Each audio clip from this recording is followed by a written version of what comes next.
ہے دین میں بھلائی دنیا و آخرت کی، پیغام شعیب کاشفی ہم سب کا رہنما ہے۔ الحمد للہ نحمده ونستعینه ونستغفره ونؤمن به ونتوکل علیہ ونعوذ باللہ من شرور انفسنا ومن سیئات اعمالنا، من يهده الله فلا مضل له ومن يضلله فلا هادي له، ونشهد أن لا إله إلا الله وحده لا شريك له، لا ضد له ولا ند له، لا مثل له ولا مثال له، ونشهد أن سيدنا وسندنا ونبينا ومولانا محمدا عبده ورسوله، أرسله الله تعالى إلى الناس كافة بشيرا ونذيرا بين يدي الساعة، من يطع الله ورسوله فقد رشد واهتدى، ومن يعص الله ورسوله فقد ضل وغوى۔ اعوذ باللہ من الشیطان الرجیم، بسم اللہ الرحمن الرحیم۔ اینما تکونوا یدرککم الموت ولو کنتم فی بروج مشیدہ، صدق اللہ مولانا العظیم۔ قابل قدر بزرگوں، دوستوں، بھائیوں، السلام علیکم ورحمۃ اللہ وبرکاتہ۔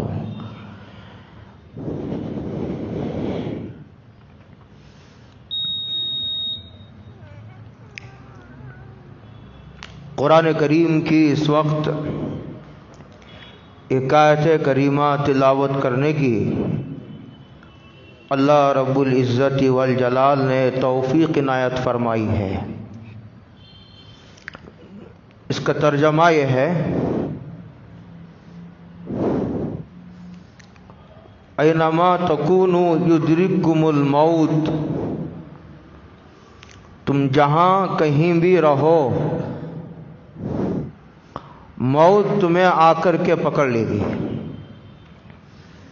ولو کنتم فی بروج مشیدہ، تم مضبوط قلعے میں بند ہو جاؤ تب بھی موت آ کر کے تمہیں پکڑے گی۔ موت ایک اٹل حقیقت ہے، اس سے چھٹکارا پانا اور بچ جانا یہ انسانی طاقت سے باہر کی بات ہے۔ جو بھی آیا ہے اسے جانا ہے۔ اکیلا آیا تھا، اکیلا جانا ہے۔ خالی ہاتھ آیا تھا، خالی ہاتھ جانا ہے۔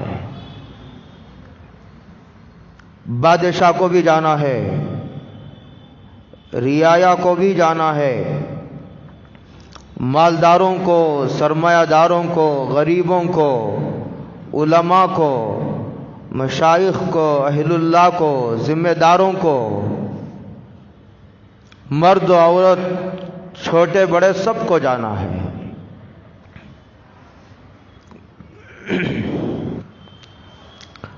ایک مرتبہ حضرت عبداللہ ابن عمر رضی اللہ تعالی عنہما حضرت محمد الرسول اللہ صلی اللہ علیہ وسلم کی صحبت میں بیٹھے ہوئے تھے۔ اتنے میں ایک انصاری صحابی داخل ہوئے۔ صحابہ سوال کرتے تھے۔ باقاعدہ علامہ ابن قیم کی ایک کتاب ہے جس میں یسألونک، اس کتاب کا نام ہی یسألونک ہے۔ انہیں صحابہ نے جو حضور سے سوالات کیے، حضور نے اس کے کیا جوابات دیے، وہ بڑے کام کی چیز ہے۔ کبھی وہ کتاب کے تعلق سے اور اس کے مضامین بڑے اختصار کے ساتھ موقع ملے گا تو عرض کروں گا۔ ایک صحابی، انصاری صحابی، وہ داخل ہوئے۔ کچھ صحابہ تو مہاجر ہیں جو مکے سے مدینے کی طرف ہجرت کر کے گئے، اور جو مدینے میں پہلے سے موجود تھے وہ انصار کہلاتے ہیں۔ قرآن کریم نے ان کی فضیلت ارشاد فرمائی ہے، والسابقون الاولون من المہاجرین والانصار۔ ان کے بارے میں مہاجرین و انصار کا تذکرہ کرنے کے بعد اللہ تعالیٰ نے ان کے رضا کا اعلان فرمایا ہے کہ ان سے میں راضی ہوں۔ یہ رضائے خداوندی جنتی ہونے کا ایک عنوان ہے۔ قرآن جب کسی طبقے کا ذکر کرنے کے بعد یہ کہتا ہے کہ رضی اللہ عنہم، ان سے میں راضی ہوں، یہ ایک عنوان ہے، یعنی قرآن یہ کہنا چاہتا ہے کہ یہ جنتی ہیں۔ رضی اللہ عنہم ورضوا عنہ۔ انہوں نے ایک سوال کیا حضرت رسول اللہ صلی اللہ علیہ وسلم سے، پوچھا ای المؤمنین افضل، دو سوالات کیے۔ ای المؤمنین افضل، سب سے زیادہ بزرگی و فضیلت والا مومن کون ہے، یہ سوال کیا تھا۔ تو حضرت رسول اللہ صلی اللہ علیہ وسلم نے ارشاد فرمایا احسنہم خلقا، ان میں جس آدمی کے اخلاق جتنے اچھے ہوں گے وہ امت کا سب سے فضیلت والا مومن ہے، بزرگی والا، تقدس والا، قابل احترام سب سے زیادہ وہ آدمی ہے جس کے اخلاق اچھے ہوں۔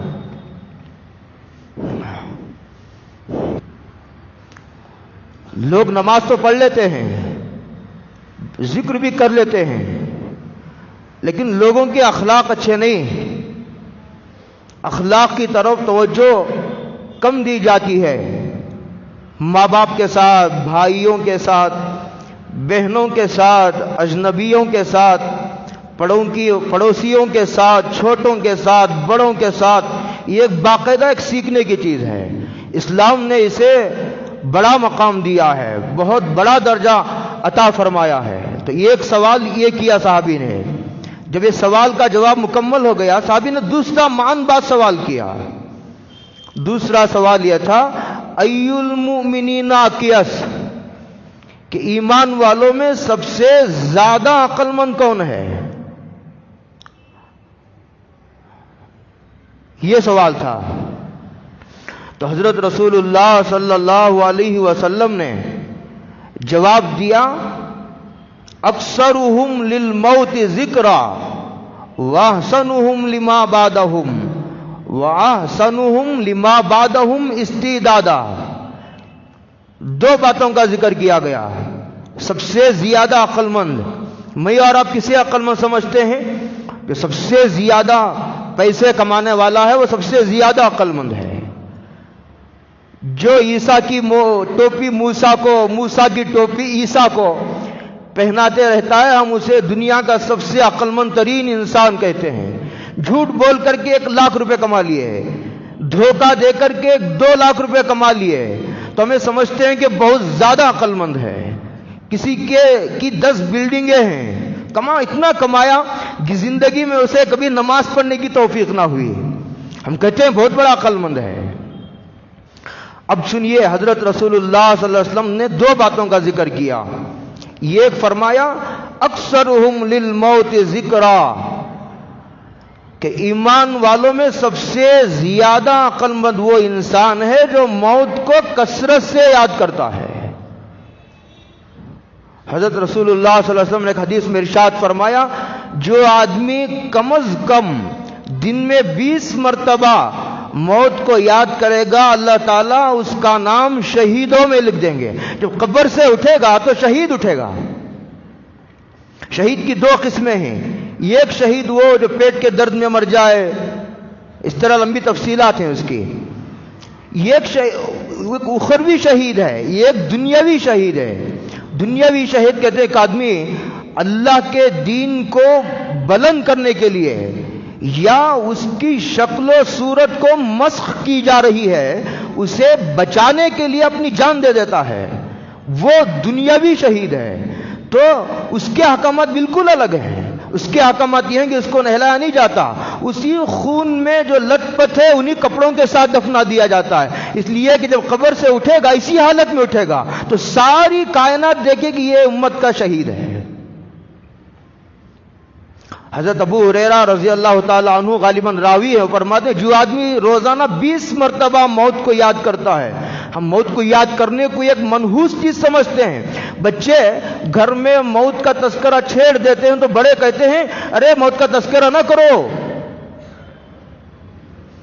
جبکہ موت کوئی گھبرانے والی چیز نہیں ہے، موت تو اس وطن سے دوسرے وطن کی طرف جانے کا نام ہے۔ یہ قبر عالم برزخ نہیں ہے، وہ اس سے بھی ہزاروں گنا بڑا ایک عالم ہے۔ حضرت آدم سے لے کر اب تک جتنے لوگ آئے سب وہاں ہیں، دنیا میں 1% بھی نہیں، 0.1 لوگ بھی ابھی باقی نہیں۔ ابھی یہ دنیا کے بڑھاپے کا عالم چل رہا ہے، دنیا کا بچپنا بھی گزر گیا، جوانی بھی گزر گئی، اب بالکل یہ چراغ سحر ہے، فجر کی نماز سورج طلوع ہونے سے 2 گھنٹے پہلے جو وقت رہتا ہے اب اس دنیا کا وہ وقت چل رہا ہے۔ حدیث پاک میں حضرت رسول اللہ صلی اللہ علیہ وسلم نے ارشاد فرمایا، کہتے ہیں اکثرہم للموت ذکرا، اس کے بعد فرمایا احسنہم لما بعدہم استعدادا، دوسرا فرمایا جو موت کے بعد والی زندگی کی بہترین انداز میں تیاری کرتا ہے، ایک لمحے کے لیے وہ موت کو نہیں بھولتا، وہ کاروبار بھی کرتا ہے، شادی بھی کرتا ہے، وہ کماتا بھی ہے، گھر بھی بناتا ہے، لیکن موت کا خیال ایک لمحے کے لیے اس کے دماغ سے نہیں جاتا۔ یہ ایک آدمی ہے کہ موت کے یاد میں کونے میں آ کر بیٹھ گیا ہے، 20 بچے مر رہے ہیں اور شادی ہی نہیں کرتا، جنگلات کی طرف نکل گیا ہے، اور نہ دکان نہ مکان نہ کاروبار کچھ نہیں، اسلام اس کی حوصلہ افزائی نہیں کرتا، وہ راہبانیت ہے۔ حضور نے فرمایا لا راہبانیت فی الاسلام، شادی نہ کرنا، 20 بچوں کو چھوڑ کر جنگلات کی طرف نکل جانا، یہ تو راہبوں کا طریقہ ہے۔ اسلام راہبانیت کی نہ حوصلہ افزائی کرتا ہے نہ اس کی تعلیم دیتا ہے۔ اسلام کا یہ مطالبہ ہے کہ تم کو انسانوں کے درمیان رہنا ہے، انہی کے درمیان تمہیں رہنا ہے، تمہیں شادی بھی کرنی ہوگی، تمہیں کاروبار بھی کرنا ہوگا، سب دھندے چلیں گے، لیکن یہ ایک بات کا خیال رکھنا کہ تم یہ دنیا تمہارا وطن نہیں ہے، یہ سرائے کے مانند ہے، ایک آدمی آ رہا ہے جا رہا ہے، دوسرا آدمی آتا ہے وہ تھوڑے دن رہتا ہے چلا جاتا ہے۔ سرایا لاڈجنگ میں ایک مسافر آیا 2 دن کے لیے، ایک مسافر آیا 4 دن کے لیے، 4 دن کے بعد اسے کتنی اچھی بھی لاڈج ہو، سرایا ہو، اسے وہ خالی کرنا پڑتا ہے۔ یہ کرایہ کا گھر ہے، یہ دنیا کرایہ کا گھر ہے، یہ وطن نہیں ہے۔ کتنے سال بھی تم رہ لو، 1000 سال رہ لو، لیکن جانا پھر بھی ہے، اور مرنے کے بعد والی زندگی کی تیاری کرتا ہے اور اچھے طریقے پر کرتا ہے۔ کہتے ہیں کہ وہ دنیا کا سب سے عقل مند انسان ہے۔ یہ نقل کر کے حضور نے فرمایا اولئک الاکیاس، اولئک الاکیاس، فرمایا یہ دنیا کے سب سے عقل مند لوگ ہیں۔ حضرت رسول اللہ صلی اللہ علیہ وسلم نے ایک حدیث میں ارشاد فرمایا کفا بالموت واعظا، نصیحت کے لیے موت کافی ہے، نصیحت کے لیے موت کافی ہے۔ آدمی موت کو یاد رکھتا ہے تو گڑبڑ نہیں مچاتا، گڑبڑ وہ مچاتا ہے حلال حرام کے تمیز کا خیال وہ نہیں کرتا جسے مرنے کا خیال ہی نہیں ہے، استحضار ہی نہیں ہے، ویسا آدمی گڑبڑ کرتا ہے۔ موت کو یاد رکھے گا وہ نصیحت کرتی رہے گی، آدمی دھوکہ نہیں دے گا، حرام نہیں کہے گا، گناہوں کی طرف آدمی نہیں جائے گا۔ حضرت عبداللہ ابن مسعود رضی اللہ تعالی عنہ سلام ہو ان کی فقاہت پر، امت کے بڑے فقیہ ہیں، 3 عبداللہ ہیں، 3 عبداللہ، ایک عبداللہ ابن مسعود ہیں، اور یہ ایک عبداللہ ابن عمر ہیں اور یہ ایک عبداللہ ابن عباس ہیں. ان تینوں نے حضرت رسول اللہ صلی اللہ علیہ وسلم کی بہت خدمت کی. ہر صحابی خدمت کے لیے آگے نہیں بڑھتے تھے. بعض مخصوص صحابہ تھے جو حضرت رسول اللہ صلی اللہ علیہ وسلم کی خدمت کے لیے آگے بڑھتے تھے. ان کا کثرت سے حضور کے ساتھ رہنا ہوتا تھا. اس میں عبداللہ ابن مسعود بھی ہیں اور یہ امام الفقہا ہیں. قرآن و حدیث سے مسئلے نکالنے کا جو فن ہے اس کے سرتاج ہیں حضرت عبداللہ ابن مسعود. عبداللہ ابن عمر امام المحدثین ہیں اور عبداللہ ابن عباس امام المفسرین ہیں. تینوں نے خدمت کی, تینوں کو اللہ نے امام بنا دیا. ایک کو امام المحدثین بنایا, ایک کو امام الفقہا بنایا, ایک کو امام المفسرین بنا دیا اللہ نے. حضور کی دعا کی برکت ہے اور آج تک ان کا فیض جاری ہے اور قیامت تک جاری رہے گا انشاءاللہ. عبداللہ ابن مسعود رضی اللہ تعالی عنہ کے ایک شاگرد ہیں. ان کے بارے میں کتابوں میں لکھا ہے, آپ اندازہ لگائیے صحابہ کے مزاج کا. کہتے ہیں انہوں نے اپنے گھر میں قبر بنا لی تھی. انہوں نے اپنی زندگی میں قبر بنا لی تھی. قبرستان میں جو وقف کی ملکیت ہے وہاں کسی کو قبر کھود کر رکھنا جائز نہیں, لیکن کسی کی اپنی ذاتی پراپرٹی ہے, ذاتی زمین ہے, اس کا اپنا پلاٹ ہے, سائٹ ہے, وہاں کوئی آدمی اپنی قبر کھود کر رکھتا ہے, اس کی اسے گنجائش ہے. انہوں نے اپنے گھر میں قبر کھود لی تھی اور 8 دن میں ایک مرتبہ جا کر سو جاتے تھے قبر میں.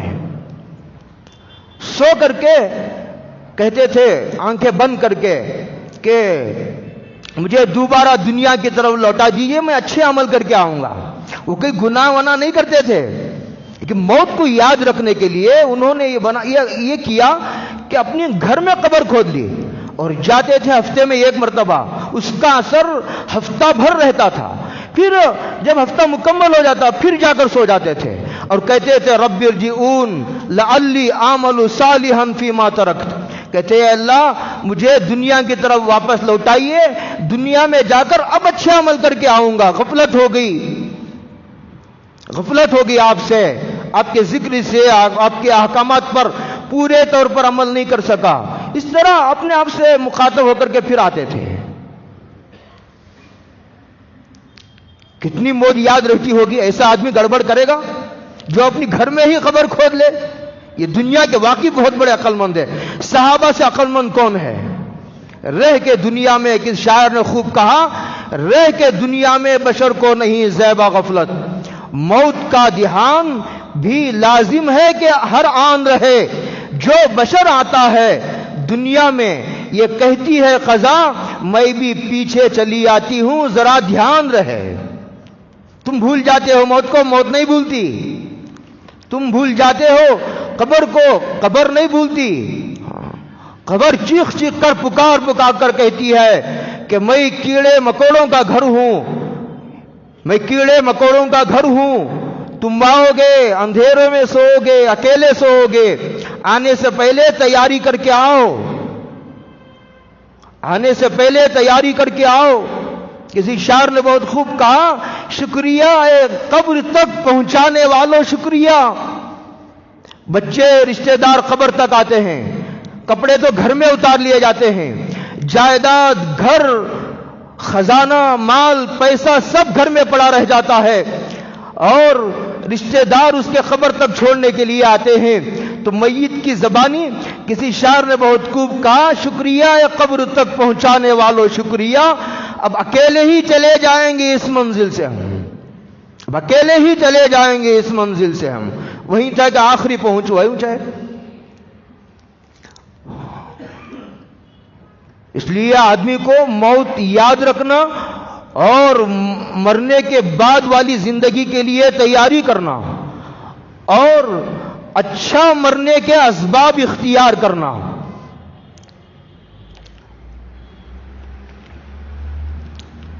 حضرت رسول اللہ صلی اللہ علیہ وسلم قرآن مجید کا مطالعہ کرنے سے بہت سارے اعمال معلوم ہوتے ہیں جن کے کرنے سے حسن خاتمے کی امید ہے.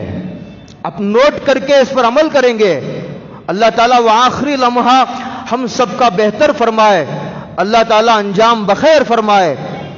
اعتبار خاتمے کا ہے، اعتبار خاتمے کا ہے. کہتے ہیں کہ چند اعمال ہیں جن کے کرنے سے حضرت رسول اللہ صلی اللہ علیہ وسلم نے، اور آیات سے بھی بعض معلوم ہوتا ہے کہ اللہ تعالیٰ اسے کلمے والی موت نصیب فرماتے ہیں. نمبر 1، قرآن کریم سے تعلق. قرآن کریم سے تعلق کا مطلب یہ ہے کہ قرآن کریم کی تلاوت کی جائے، قرآن کریم کو پڑھا جائے، قرآن کریم کو دیکھا جائے، قرآن کریم کو سمجھا جائے، قرآن کریم پر عمل کیا جائے، قرآن کریم کو دوسروں تک پہنچایا جائے. نمبر اول، قرآن کریم کو دیکھنا. قرآن کریم کو دیکھنا بھی عبادت ہے، جیسا کعبے کو دیکھنا عبادت ہے، والدین کی زیارت کرنا عبادت ہے، اس طرح قرآن مجید کو دیکھنا بھی عبادت ہے. بہت سارے لوگ ایسے ہیں کہ جو قرآن کریم کو دیکھ کر کئی دن ہو گئے. میں ہمیشہ کہا کرتا ہوں قرآن کریم کو کم سے کم دیکھا کرو، قرآن کریم سیکھا کرو. یہ قرآن کریم سیکھنے کے لیے نازل ہوا ہے، یہ پڑھنے کے لیے نازل ہوا ہے. یہ مر جانے کے بعد ایصال ثواب کے لیے نازل نہیں ہوا. ایصال ثواب کرو. میں نہیں کہتا کہ نہیں پڑھنا چاہیے، میں یہ نہیں کہتا کہ جو ہے وہ قرآن مجید کا ثواب نہیں پہنچتا. مجید کو نفع ہوتا ہے، بے شک ہوتا ہے. ہمارے حضرت کی کتاب ہے ایصال ثواب کے نام سے، جو 300 صفحات کی کتاب ہے. 4 سال پہلے لکھی گئی تھی جب ضرورت پڑی تھی.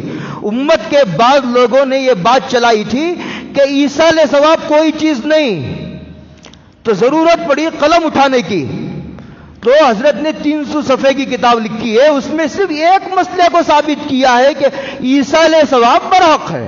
یہ اہل سنت والجماعت کا عقیدہ ہے، پہنچتا ہے. لیکن قرآن مجید کے نازل کرنے کا مقصد نہیں، مقصد ایصال ثواب نہیں. ایصال ثواب سے نفع ہوتا ہے.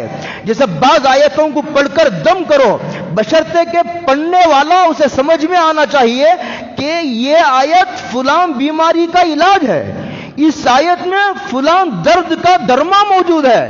جس آدمی کو اتنی مہارت ہو قرآن کریم میں، وہ اگر پڑھ کر دم کرتا ہے تو جسمانی بیماریاں بھی ختم ہوتی ہیں. ایسا نہیں کہ نہیں ہوتی ہیں. الگ بیماری کے لیے الگ آیت ہے، الگ جو ہے وہ قرآن کریم کے الفاظ ہیں، لیکن مقصد وہ نہیں ہے. قرآن کریم کا مقصد یہ ہے نازل کرنے کا کہ قرآن کریم کو پڑھا جائے. حضرت امام اعظم ابو حنیفہ رحمۃ اللہ علیہ فرماتے ہیں سال میں 2 مرتبہ قرآن مجید کو دیکھ کر ختم کرنا یہ قرآن کریم کا حق ہے. جو سال میں 2 مرتبہ بھی قرآن نہیں پڑھتا اس نے قرآن کریم کی حق تلفی کی ہے. اس طرح لوگ ماں باپ کا حق مار لیتے ہیں، بہنوں کا حق مار لیتے ہیں، بھائیوں کا حق مار لیتے ہیں، فلاں کی زمین دبا لیتے ہیں، رشتہ داروں کی زمین دبا لیتے ہیں، ہڑپ جاتے ہیں. یہ قرآن کریم کی حق تلفی ہے. قیامت میں وقال الرسول یا رب ان قوم اتخذوا هذا القرآن مہجورا. حضور قیامت میں کہیں گے، بعضوں نے کہا جبریل کہیں گے یہ وہی لوگ ہیں جو آپ کے جانے کے بعد انہوں نے قرآن کریم کو چھوڑ دیا، تاکہ نسیان پر قرآن کریم کو رکھ دیا ہے. ہر چیز پڑھنے کے لیے وقت ہے. صبح اٹھتے ہی آدمی اخبار لے کے بیٹھ جاتے ہیں. میں نے کہتا کہ اخبار نہ پڑھو، دنیا کے حالات سے باخبر رہنا یہ وقت کا اہم ترین تقاضا ہے. لیکن اس کا مطلب یہ نہیں کہ اخبار پڑھ کر کے اسی پر اکتفا کرو. اخبار میں 10% باتیں سچی ہوتی ہیں، 90% باتیں وہ جھوٹی ہوتی ہیں. کچھ ہے مسئلہ، کچھ دکھایا جا رہا ہے، کچھ ہے کچھ بیان کیا جا رہا ہے، وہ نہیں ہے جو بیان کیا جا رہا ہے. میں نہیں جاتا ادھر. میں کہتا ہوں اخبار پڑھنے سے چونکہ 80-90% باتیں جھوٹی ہوتی ہیں، گول مول باتیں ہوتی ہیں، اس کا منفی اثر دل پر مرتب ہوتا ہے. آدمی کا دل پریشان، دماغ پریشان، ایسی ویسی باتیں سننے سے دل پریشان ہو جاتا ہے، دماغ پریشان ہو جاتا ہے، آدمی کی یکسوئی ختم ہو جاتی ہے. قرآن پڑھو تو قرآن سے سکون ملتا ہے. اس کا ایک ایک صداقت لیے ہوئے ہے، سچا ہے، پکا ہے، اللہ کا کلام ہے، حضرت رسول اللہ صلی اللہ علیہ وسلم پر نازل ہوا ہے۔ قرآن کریم پڑھنا، میں تو اس سے پہلے بھی میں نے کہا تھا کہ ایسے اکابر بھی ہیں جو روزانہ ایک قرآن کریم روزانہ پڑھتے ہیں، ایسے بھی ہیں۔ یہ تو دنیا کیسے چلے گی؟ مخلصین قیامت کی صبح تک رہیں گے، کمی ہو جائے گی، لیکن ہیں۔ میں کہتا ہوں ایک قرآن پڑھنے والے اکابر بھی ہیں۔ اب ایک پارہ نہیں پڑھ سکتے تو ایک قرآن نہیں پڑھ سکتے، ایک پارہ پڑھو۔ ایک پارہ نہیں پڑھ سکتے تو کم از کم جو ہے روزانہ ایک صفحہ کم از کم قرآن پڑھو۔ اگر ایک صفحہ بھی نہیں پڑھتے تو کم سے کم ایک آیت پڑھو۔ پڑھ نہیں سکتے تو سیکھنے تک قرآن کریم سنا کرو۔ اب اس سے آسان کیا بتاؤں؟ ختم ہو گئی یہاں آ کر کے ساری کہانی ختم۔ یہ آخری مرحلہ ہے کہ کم سے کم ایک آیت پڑھو۔ کوئی لمبی بات نہیں ہے، لمبا کورس نہیں ہے۔ قرآن کریم سیکھنا بہت آسان ہے، سکھانے والے ماہرین موجود ہیں ہر جگہ۔ تو کم سے کم ایک آیت روزانہ سنا کرو، 5-10 منٹ اپنے گھر میں قرآن سنایا کرو اپنے گھر والوں کو۔ اس کی دنیاوی برکتیں بھی ہیں، اخروی برکتیں بھی ہیں۔ یہ قرآن مجید کا حق ہے۔ تو سب سے پہلا قرآن پڑھنا، سمجھنا۔ قرآن سمجھ میں اس وقت آئے گا جب ماہرین علماء کے مجلسوں میں بیٹھ کر قرآن سمجھو گے۔ اتنا آسانی سے قرآن سمجھ میں نہیں آتا۔ میں فارغ ہو کر تقریباً 15 سال ہوئے۔ 2005 میں میرے دارالعلوم دیوبند سے فراغت ہے۔ آج تک بھی پوری طرح قرآن کریم گرفت میں نہیں آیا۔ قرآن ایک ایسی کتاب ہے جس کے مضامین گرفت میں نہیں آتے۔ ایک ہی آیت سے ایک مسئلہ نکلتا ہے، 2 دن کے بعد نہیں پڑھتا ہوں تو ایک اور مسئلہ سمجھ میں آتا ہے، اب 10 دن کے بعد پڑھتا ہوں تو اسی آیت سے ایک تیسرا مسئلہ سمجھ میں آتا ہے۔ جتنا بوڑھا ہوتا جاؤں گا، جتنے علماء بوڑھا ہوتے جائیں گے، اتنے قرآن کریم اپنے چہرے سے نقاب ہٹاتا ہے، اپنا حسن کا نظارہ کراتا ہے قرآن۔ یہ پڑھنا، سمجھنا، اور جب تک علماء کے تفسیر کے درست نہیں ہوں گے قرآن کریم عام آدمی سمجھ نہیں سکتا، پوری طرح نہیں سمجھ سکتا۔ اس لیے علماء کی رہبری میں قرآن کریم کو سمجھنا چاہیے۔ یہ اللہ کا کلام ہے حضرت، اس لیے کہ قرآن کریم سمجھنے کے لیے احادیث پر گہری نظر ہونا بھی ضروری ہے، اور احادیث کے فن پر جسے گرفت ہوگی وہی صحیح قرآن مجید کی تفسیر بھی کرے گا۔ سمجھنا، پھر اس پر عمل کرنا، اسے اپنی زندگی میں قبول کرنا، پھر اس کے بعد اسے دوسروں تک پہنچانا، یہ سب قرآن کریم سے تعلق ہے۔ تو یہ حسن خاتمے کا پہلا سبب ہے، مدارس کی مدد کرنا، قرآن کریم پڑھنے والوں کی خدمت کرنا، ان کا تعاون کرنا، یہ سب قرآن کریم سے تعلق و وابستگی کی دلیل ہے، یہ اس کی شکلیں ہیں۔ یہ دوسرا، اعمال کی پابندی کرنا۔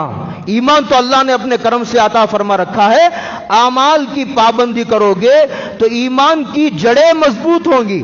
حضرت رسول اللہ صلی اللہ علیہ وسلم نے ارشاد فرمایا، الایمان عریان، ایمان ننگا ہے۔ ایک سمجھانے کے لیے ایک بات کہی ہے حضور نے، ایمان ننگا ہے، ایک بیج کی طرح، ایک بیج جس طرح آدمی زمین میں ایک بیج بوتا اس طرح ہے۔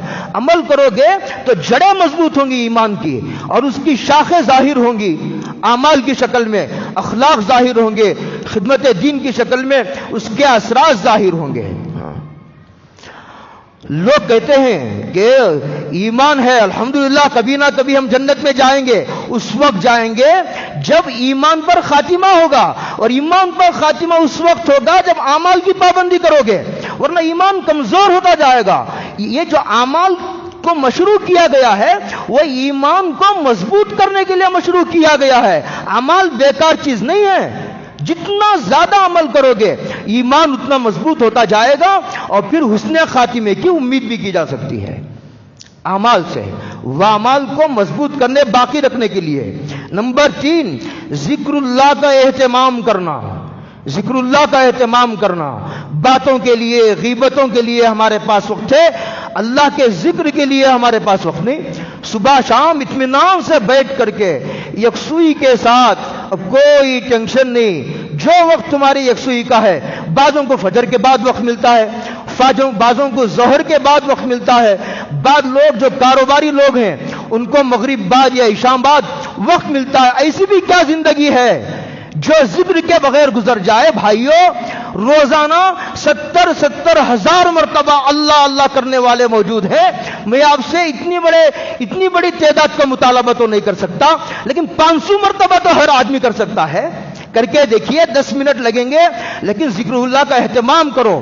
یہ فتنوں کا زمانہ ہے، اس سے بچنے کے لیے قرآن کریم سے مضبوط تعلق، اعمال کی پابندی اور ذکر اللہ کے اہتمام کی ضرورت ہے. بہت بڑا طبقہ ذکر اللہ کو فضول سمجھتا ہے. یہ کیا بیٹھ کر کے اللہ اللہ کیا جا رہا ہے، سبحان اللہ الحمدللہ پڑھا جا رہا ہے. یہ ذہنیت صحابہ کی ذہنیت نہیں، یہ ذہنیت تابعین، تبع تابعین اور ہمارے سلف کی ذہنیت نہیں. اب پوری لوگوں کا ٹارگٹ ہی دوسرا ہو گیا. اب اعمال کو ضروری نہیں سمجھتے، ادھورا دین. کوئی آدمی خدمت خلق کو پکڑا ہے تو نماز کو چھوڑ دیا، ذکر اللہ کو چھوڑ دیا. کوئی آدمی اسے پکڑا ہے، خدمت خلق کو چھوڑ بیٹھا ہے، ادھورے دین کو لے کر کے خوش فہمی میں مبتلا ہے کہ میں ذکر کر رہا ہوں. ایک آدمی اس لیے خوش ہے کہ میں سوشل ورک کر رہا ہوں، اور کچھ آدمی اس لیے خوش ہیں کہ میں نے مسجد بنا دی ہے، کچھ لوگ اس لیے خوش ہیں کہ میں نے کھانا کھلا دیا ہے. بھائیو، نہ مسجد بنانا غلط ہے، نہ کھانا کھلانا غلط ہے، نہ عوام کی خدمت کرنا غلط ہے. لیکن میں کہتا ہوں اتنی بات کافی نہیں ہے. دین کو لو تو پورے دین کو لو، اس میں ذکر بھی ہو، درود شریف بھی ہو، نماز بھی ہو، اس میں خدمت خلق بھی ہو، اس میں حسن اخلاق بھی ہو. ایک پورا دین ہے، یہ اسے پورے دین کو لو. ذکر اللہ کا اہتمام کرو. حضرت گنگوئی رحمت اللہ علیہ نے فرمایا، ایک مرتبہ خانقاہ سے تشریف لائے، اندر بیٹھ کر کے حجرے میں، خانقاہ میں لوگ جمع ہوتے تھے، حدیث کا درس ہوتا تھا حضرت کا، اور لوگ آ کر کے ذکر سیکھتے تھے اور اپنی اصلاح کراتے تھے. وہ سلسلہ چلتا تھا. اب اس سلسلے کو بڑے پیمانے پر زندہ کرنے کی ضرورت ہے. اب نہ عوام میں ذکر کا اہتمام رہا، نہ خواص میں ذکر کا اہتمام رہا. اس لیے بعض اکابر پورے ملک میں بلکہ پوری دنیا میں اس کا اہتمام کرنے کے لوگوں، ذکر اللہ سے اپنی مسجدوں کو آباد کرو، مدارس کو آباد کرو. بھائیو، ذکر اللہ سے اپنے گھروں کو آباد کرو. سب مل کر کے 10-15 منٹ گھر میں ذکر کرو. سب مل کر کرنے سے ذکر کی برکتیں بھی نازل ہوں گی، سکینت نازل ہوگی، اللہ کا نور نازل ہوگا، گھروں کے بے چینیاں ختم ہوں گی، سکون آئے گا، چین آئے گا. بھائیو، ذکر اللہ کا اہتمام کرو. مجھے یاد آتا ہے حضرت شیخ زکریا صاحب نور اللہ مرقدہ جب مدینہ ہجرت کر کے گئے، وہاں کوئی خاص مصروفیات نہیں تھی، حدیث پڑھاتے تھے. مدینے میں مرنے کے لیے ہجرت کر کے گئے تو وہاں سے حضرت نے کئی ملکوں کا دورہ کیا، ساؤتھ افریقہ اور بڑے بڑے مدارس کا دورہ کیا، اور لوگوں کو خطوط لکھے مدارس والوں کو کہ ذکر کا اہتمام کم ہو رہا ہے، ذکر کا اہتمام کرو. بلکہ آپ کو ایک اور بات سناؤ تو حیران ہو جائیں گے.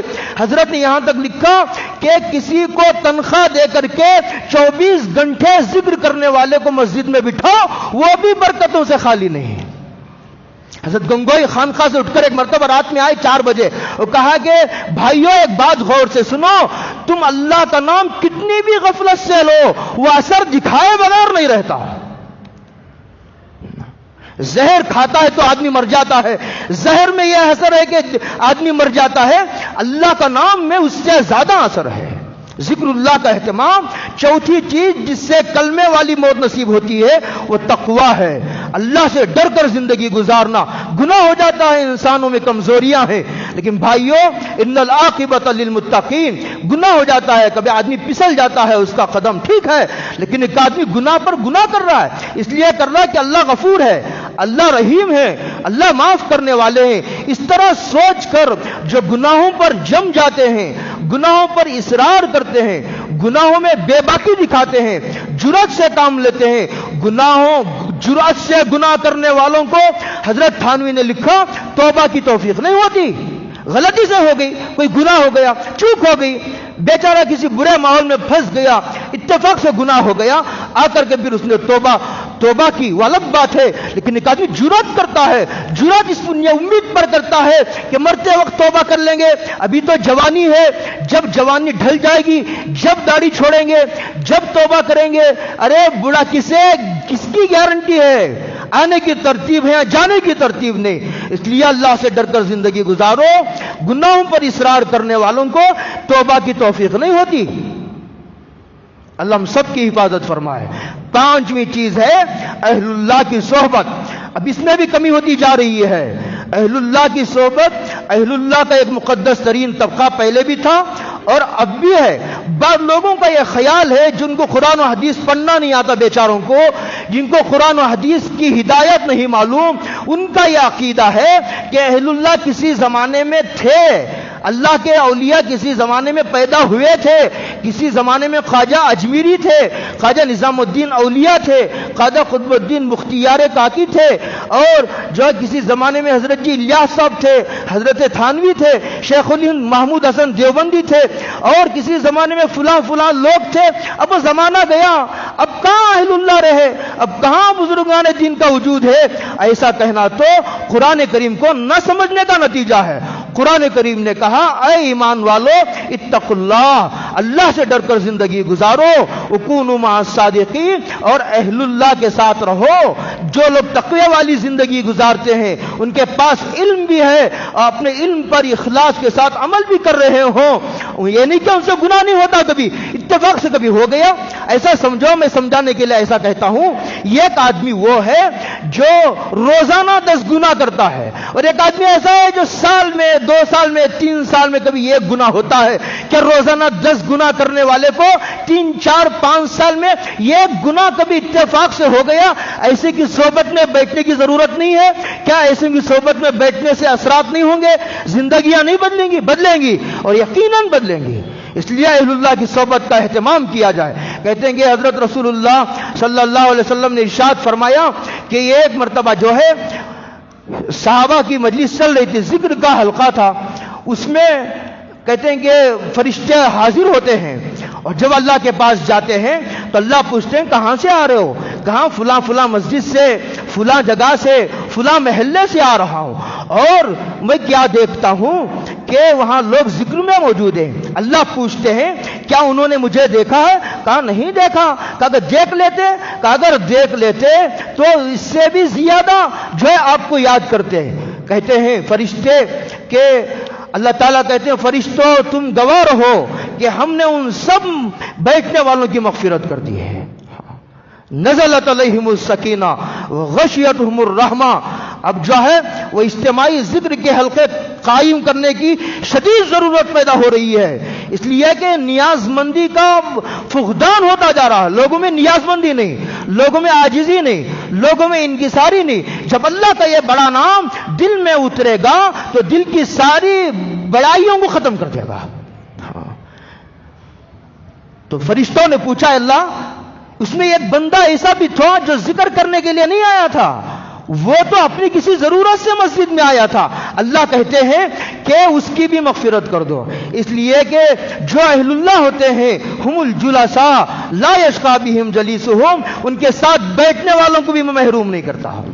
ہم الجلساء لا یشقی جلیسہم. اس لیے بزرگوں کے پاس, علماء کے پاس بیٹھنے کا اہتمام کرو. میں اللہ پہ اعتماد کرتے ہوئے کہتا ہوں بزرگوں, علماء سے جڑے رہو گے تو انشاءاللہ تم کبھی گمراہ نہیں ہوں گے. زندگی کے ہر موڑ پر تمہاری رہبری کریں گے, تمہارا دامن پکڑ کر کے تمہیں جھنجھوڑیں گے, تمہیں غیرت دلائیں گے, اور تمہارے لیے وہ دعائیں کریں گے راتوں میں اٹھ کر. علماء کے دامن کو پکڑ لو, مشائخ کے دامن کو پکڑ لو, اپنی اولادوں کو اس سے وابستہ کراؤ. یہ فتنوں کا زمانہ ہے, اس سے بچنے کا یہی ایک واحد راستہ ہے. ہم الجلساء لا یشقی بہم جلیسہم. میں ہمیشہ کہا کرتا ہوں, امام راضی رحمۃ اللہ علیہ کا واقعہ سنایا کرتا ہوں. امام راضی بہت بڑے مفسر ہے, ان کی تفسیر ہے, تفسیر کبیر کے نام سے میرے پاس ہے, ان کی تفسیر ہے میرے پاس ہے. اس میں وہ بہت بڑے مفسر تھے. ایک شیخ نجم الدین کبرا ان کے شیخ تھے, ان سے بیعت ہو گئے. جب ان کا آخری وقت آیا شیطان ورغلانے لگا. شیطان نے پوچھا تم اللہ کو مانتے ہو؟ ہاں اللہ کو مانتا ہوں. کہا اللہ کتنے ہیں؟ کہا اللہ تو ایک ہی ہے. تو اس نے اس دلیل کو توڑ دیا. دلیل کیا؟ امام راضی نے ایک دلیل دی, دلیل کو توڑ دیا. شیطان بہت بڑا عالم ہے, بہت بڑا عالم جو اس کے تکبر نے اسے لے ڈوبا ہے. اس لیے میں کہا کرتا ہوں بزرگوں, تکبر کفر کی بھی بنیاد ہے. حضرت تھانی نے عجیب بات لکھی, یہ جو کافر ہیں دن دناتے پھر رہے ہیں, ان کے تکبر نے ان کو اسلام کی طرف آنے سے روک رکھا ہے. ورنہ اچھی طرح جانتے ہیں کہ یہ لوگ اچھی طرح جانتے ہیں کہ اسلام یہ برحق مذہب ہے, وہ اچھی طرح سچا مذہب ہے, یہ اللہ کی سچی کتاب ہے, یہ محمد الرسول اللہ صلی اللہ علیہ وسلم پر نازل ہوئی ہے. لیکن تکبر نے ان کو روک رکھا ہے. کہتے ہیں امام رازی شیطان نے کہا کہ دوسری دلیل دی امام رازی نے, وہ بھی دلیل توڑ دی. تیسری دی, اس طرح 99 دلائل دیے, پورے کے پورے دلائل کے تار پود بکھیر دیے. شیطان کتنا بڑا عالم تھا ہوگا. بہت پریشان ہوئے, موت کا آخری لمحہ ہے اور یہ صورتحال پیش آ رہی. یہی صورتحال امام احمد کے ساتھ بھی پیش آئی تھی. تو بعد میں بڑے پریشان ہوئے. ان کے شیخ تھے نجم الدین کبرا رحمۃ اللہ علیہ, کہتے ہیں کہ ان کو کشف ہوا, وہ وضو کر رہے تھے تہجد میں, ان کو کشف ہوا کہ میرے مرید کہ جو ہے وہ امام رازی کو ایسی صورتحال پیش آئی ہے. تو وضو کرتے کرتے وضو کا پانی لے کر کے انہوں نے جس طرف ان کا شہر تھا ادھر پھینکا, پھینکتے ہوئے کہا رازی یوں کیوں نہیں کہہ دیتے, یوں کیوں نہیں کہہ دیتے کہ میں بلا دلیل اللہ کو ایک مانتا ہوں. اتنا کہنا تھا, سارا قصہ ختم ہو گیا. یہ بزرگوں کے ساتھ وابستہ رہنے کی دلیل ہے. بہت سارے واقعات میں کتنے واقعات سناؤں, آنکھوں دیکھے واقعات ہیں. بزرگوں کے ساتھ بیٹھنے والا, تعلق رکھنے والا کبھی محروم نہیں ہوتا, اور امید ہے کہ اللہ تعالیٰ اسے کلمے والی موت نصیب فرمائیں گے. اس کے بعد چھٹا سبب دعا کا اہتمام کرنا. ہم دعا ہی نہیں کرتے, ہم مخلوق سے مانگنے کے عادی ہو گئے. اللہ سے مانگنا جب سے ہم نے چھوڑا ہے, اللہ نے در در کی ٹھوکریں کھانے پر مجبور کیا ہے. لوگوں اس دروازے سے لینا سیکھو, اس دروازے سے مانگنا سیکھو, پھر کسی کے سامنے ہاتھ پھیلانے کی نوبت نہیں آئے گی. اللہ تعالیٰ تمہاری عزت کی لاج رکھ لیں گے. مخلوق کا معاملہ ایسا ہے, 1 بار مانگو, 2 بار مانگو, 3 بار مانگو, 10 بار مانگو, 100 بار مانگو. ارے میرے لیے نہیں, مسجد کے لیے بھی اگر مانگو تو لوگ کہیں گے یار اس کا کام ہی چندہ ہے, بندے کا دھندا چندہ. یہ ایک مدرسے والا 1 سے 10 مرتبہ مانگتا ہے تو لوگ کہتے ہیں یار یہ مدرسے والوں کو کوئی کام نہیں ہے. جب دیکھو چندے کو لے کر بیٹھ جاتے ہیں. بھائیوں, جس طرح روزانہ نماز پڑھنا ہے, روزانہ صدقہ کرنا ہے, روزانہ پیسہ خرچ کرنا ہے, زکوٰۃ ایک الگ چیز ہے, اس کے علاوہ بھی تو ضرورتیں ہیں, ان کا خیال رکھنا چاہیے. یہ ذمہ داروں, یہ مالداروں کی, سرمایہ داروں کی ذمہ داری ہے. دعا کا اہتمام لوگ نہیں کرتے. حضور نے فرمایا من لم یغسل اللہ یغضب علیہ, جو اللہ سے نہیں مانگتا اللہ اس سے غصہ ہو جاتے ہیں. اور ایک حدیث پاک میں ہے, حضرت رسول اللہ صلی اللہ علیہ وسلم نے ارشاد فرمایا الدعاء مخ العبادہ, دعا عظیم ترین عبادت ہے. اور حضور نے ایک حدیث میں ارشاد فرمایا ان اللہ یحب الملحین فی الدعاء, لب لپٹ کر, چھوٹا بچہ جس کو ابھی بولنا نہیں آتا ماں سے لب لپٹ کر کے مانگتا ہے, روتا ہے, کہتے ہیں اس طرح اللہ سے لب لپٹ کر مانگنے والوں سے اللہ محبت فرماتے ہیں. ایسے بندے اللہ کے محبوب ہوتے ہیں. اس لیے دعا کا اہتمام کرو. فرض نماز پڑھ کے بھاگ رہے ہیں, دعا کی قبولیت کا وقت ہے, فرض نماز کے بعد دعا مانگو. حضرت عبداللہ بن مسعود نے فرمایا اعملوا حوائجکم علی المکتوبہ, فرض نماز کے بعد اپنی ضرورتوں کو مانگنے کا اہتمام کرو, اطمینان سے مانگو. حضرت جی الیاس صاحب کا مجھے مقولہ یاد آتا ہے, فرماتے تھے اگر تم نے 2 گھنٹے عبادت کی ہے تو 2.5 گھنٹہ دعا مانگو, آدھا گھنٹہ عبادت کی ہے تو 1.25 گھنٹہ عبادت دعا مانگو. دعا کا جو تناسب ہے وہ عبادت سے زیادہ ہونا چاہیے. 2 وقت مقبولیت کے ہیں. یہ فرض نماز کے بعد ایک آخری رات کا آخری حصے میں اعلان ہوتا ہے, اللہ جو آسمان دنیا پر, یعنی یہ سب سے قریب کا جو آسمان ہے اس پر نزول اجلال فرماتے ہیں.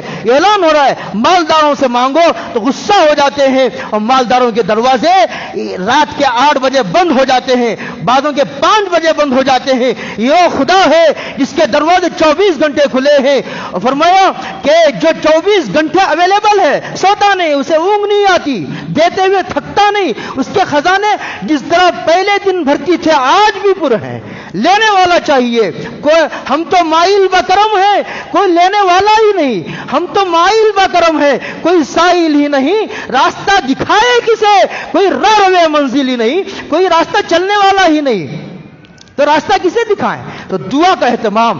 ربنا لا تزغ قلوبنا, خاص طور سے حضرت الامام اعظم ابو حنیفہ رحمۃ اللہ علیہ کی شہادت ہے, جو آدمی اس دعا کا اہتمام کرے گا اللہ اسے کلمے والی موت نصیب فرمائیں گے. بے شمار دعائیں ہیں, یا مقلب القلوب ثبت قلبی علی دینک. اس کے علاوہ بھی دعا ہے اللہم احسن عاقبتنا فی الامور کلیہا, اعوذ بک ان یتخبطنی الشیطان عند الموت, اللہم انا نسألک عیشۃ نقیہ ومیتۃ سویہ ومردا غیر مخزی ولا فاض ہے. یہ سب دعائیں ہیں. دعا یاد کر لینے کی چیز ہے. اس دعا کا حوالہ دے کر مانگیں گے وہ دعا مقبول ہوتی ہے. حدیث پاک کی دعا مقبول ہوتی ہے. حضرت رسول اللہ صلی اللہ علیہ وسلم کے سینے پر وہ الفاظ کا القاء کیا گیا ہے. دعا کا اہتمام کرو. کہتے ہیں یہ ایک مرتبہ کسی نے شیطان کو عرفات کے میدان میں دیکھا. پوچھا کیا بات ہے؟ چہرہ پیلا پڑ گیا ہے, کمر جھک گئی ہے, کیا بات ہے؟ اس نے کہا یہ عرفات کے میدان میں حاجی لوگ یہ کہتے ہیں نا کہ ہمیں حسن خاتمہ نصیب فرما. اس دعا نے میری کمر ٹیڑھی کر دی ہے. اس دعا نے میری کمر ٹیڑھی کر دی ہے. اللہ ہم سب کو خاتمہ بالخیر نصیب فرمائے. ساتویں چیز ہے, ایک تو دعا کرنا اور دوسرا اہل اللہ سے دعا کرانا, دعائیں لینا, اور پھر دین کی خدمت کرنا. دین کی خدمت کرنے کو سعادت سمجھنا. دین کی خدمت کر کے خوش ہونا اور سمجھنا تو نے کام لے لیا ہے. میں گیا, میں نے کیا, میں کروں گا. بھائیوں اسے چھوڑو. ترقی کے بعد تنزلی کی طرف آ جاؤ گے. ذہن بدلو, رخ کو بدلو. اس طرح بھی تو کہہ سکتے ہو اے اللہ, اللہ نے کام لے لیا, اے اللہ میرے بس کا نہیں ہے, تو ہی خدمت لے لیجئے دین کی. اس طرح دعا کرنے کی ضرورت ہے, نیاز مندی کی ضرورت ہے, وہاں بڑا ڈرنے کی ضرورت ہے. ابو اہل اللہ سے دعا کرانا اور دین کی خدمت کا کوئی بھی موقع ہاتھ آئے جانے نہیں دینا. اس کے بعد شکر کا اہتمام کرنا. اللہ نے ایمان عطا فرمایا ہے. ابو حنیفہ کا مقولہ ہے کہ جو آدمی ایمان پر شکر کرتا ہے اللہ تعالیٰ جو ہے اسے حسن خاتمہ نصیب فرماتے ہیں. یہ 9 ہو گئے. 10واں اذان کے بعد کی دعا پڑھنا. حضرت رسول اللہ صلی اللہ علیہ وسلم نے ارشاد فرمایا جو آدمی اذان کی کا جواب دے گا اس کے بعد یہ دعا پڑھے گا, اللہم رب هذه الدعوة التامة والصلاة القائمة آت محمدا الوسیلة والفضیلة وابعثه مقاما محمودا الذی وعدتہ. کہتے ہیں کہ حضور اس کی ضرور شفاعت کریں گے. ملا علی قاری نے لکھا کہ اس میں حسن خاتمے کی بشارت ہے, اس لیے کہ شفاعت تو میدان محشر میں ہوگی. جب ایمان پر مرے گا ہی نہیں تو شفاعت کس کی کریں گے؟ اس لیے کہ حضور کافروں کی اور منافقوں کی شفاعت نہیں کریں گے. اور 11واں اہل اللہ سے محبت کرنا اور اللہ اور رسول کی محبت. اللہ اور رسول کی محبت سب سے زیادہ. درود شریف کا اہتمام کرنا. درود شریف کا اہتمام کرنے سے خاص طور سے حدیث پاک میں آیا ہے, یہ یاد کر لیجئے, لمبا چوڑا درود نہیں ہے. اللہم انزل المقد المقربہ عندک یوم القیامہ. کہتے ہیں کہ جو آدمی اس کا اہتمام کرے گا اللہ تعالیٰ اسے کلمے والی موت نصیب فرمائیں گے. اور کہتے ہیں جو آدمی صبح فجر کے بعد اور مغرب کے بعد 7 مرتبہ اللہم اجرنی من النار پڑھے گا, کہتے ہیں کہ اللہ تعالیٰ اسے کلمے والی موت نصیب فرمائیں گے.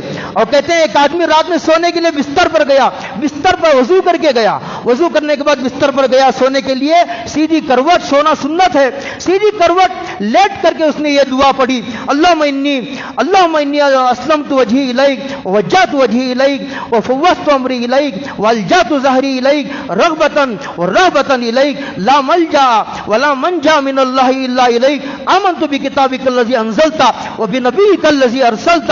یہ آدمی پڑھتا ہے, اگر مرے گا کہتے ہیں کہ اللہ سے اللہ تعالیٰ جنت میں داخلہ نصیب فرمائیں گے. اس میں بھی حسن خاتمے کی بشارت ہے. اس کے بعد ایک تو مدینے کی موت ہے, اور پھر اور بھی لمبے 6-7 ہے نمبر, پھر انشاءاللہ اسے اطمینان سے عرض کریں گے. بھائیوں یہ تو ہو گئے کل 12 اسباب. پھر اس میں ایک مدینے کی موت بھی ہے, یتیم کی کفالت بھی ہے, سعید الاستغفار کا اہتمام بھی ہے, صلہ رحمی بھی ہے, صدقے کا اہتمام ہے, مسواک کا اہتمام ہے. یہ تو اجمالی پوری جائے و فہرست ہے. بقیہ جو نمبر باقی رہ گئے ہیں انشاءاللہ آئندہ جمعہ بیان کروں گا. یہ تو 20 اعمال کا میں نے وہ کیا ہے, ورنہ تو بہت سارے اعمال ہیں, اس کا بھی انشاءاللہ ذکر کروں گا. اللہ توفیق عطا فرمائے.